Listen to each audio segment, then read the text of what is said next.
வணக்கம். ஜவை jet from ஜவாதுவட்டி Pudur. அதாவது கரூர் உயிர்ப்பலி சம்பவத்தில் ஒரு 60-70 பேர்த்துக்கு மேலே வந்து ஹாஸ்பிட்டலில் அட்மிட் ஆகியிருந்தாங்க. எல்லா தலைவர்களும் போய் பார்த்தாங்க. அரசியல் கட்சி தலைவர்கள், சமூக ஆர்வலர்கள் எல்லாரும் போய் பார்த்தாங்க. அதே மாதிரி ஒரு 2-3 நாளைக்கு முன்னால் நடிகை ஹேமா மாலினி தலைமையில் பிஜேபி ஃபார் இந்தியா அப்படிங்கிற பாஜக குழு வந்து ஏதோ உண்மை அறியும் குழுவான் ஆய்வுக்காக வந்திருக்கிற மாதிரி ஒரு 8 எம்பிக்களோட குழுவோடு சேர்ந்து அங்கே போய் பார்த்தாங்க. பார்த்த வகையில் நயினார் நாகேந்திரன் வந்து ஒரு அறிக்கை சொல்கிறார். அதாவது கத்தி குத்துப்பட்ட மாதிரி நாங்கள் பார்த்தோம். கத்தி குத்து இருந்தது. அதே மாதிரி கத்தி குத்துப்பட்ட காயத்தை நாங்கள் பார்த்தோம். ஒரு நபர் எங்களிடம் சொன்னார், கத்தி குத்து நடந்திருக்கு அப்படின்னு சொல்லி நயினார் நாகேந்திரன் வந்து சந்தேகத்தை கிளப்பியிருக்கிறார். அவர் தன்னுடைய பேட்டியிலே அறிக்கையிலே சொல்லியிருக்கிறார்.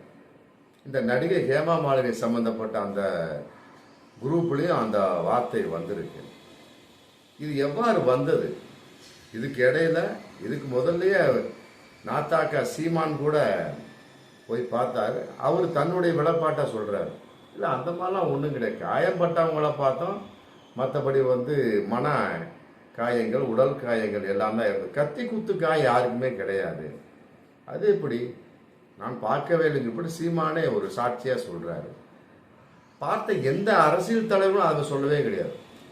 கீழே விழுந்தாங்க, கழுத்தை மிதிச்சாங்க, மற்றபடி வந்து உடல் பலகீனம், மற்றபடி இந்த மாதிரி தான் சொல்லிட்டு இருந்தாங்களே ஒழிய, இல்லை என்னை கத்தியில் குத்துனாங்க, அதனால நான் வந்து இன்னைக்கு அட்மிட் ஆகியிருக்கேன் அப்படிங்கிற எந்த ஒரு தகவலுமே இல்லை. ஆனால் பாஜக அந்த ஆய்வுக்குழுவில் மட்டும் எவ்வாறு கண்டுபிடிக்கப்பட்டது?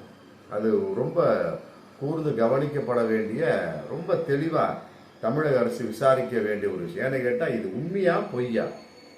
ஆமாம், ஏன்னா இது ஆராய்ச்சி பண்ணுறது பாசிச கும்பல், சனாதன போக்குள்ள ஒருதலை பட்சமான ஒரு கும்பல். வேண்டுமென்று ஏதாவது பழிய போடுவதற்காக திமுக மேலே ஏதாவது பண்ண வாய்ப்பு இருக்குது. அதனால தமிழக அரசு ரொம்ப கூர்ந்து கவனிக்கணும்.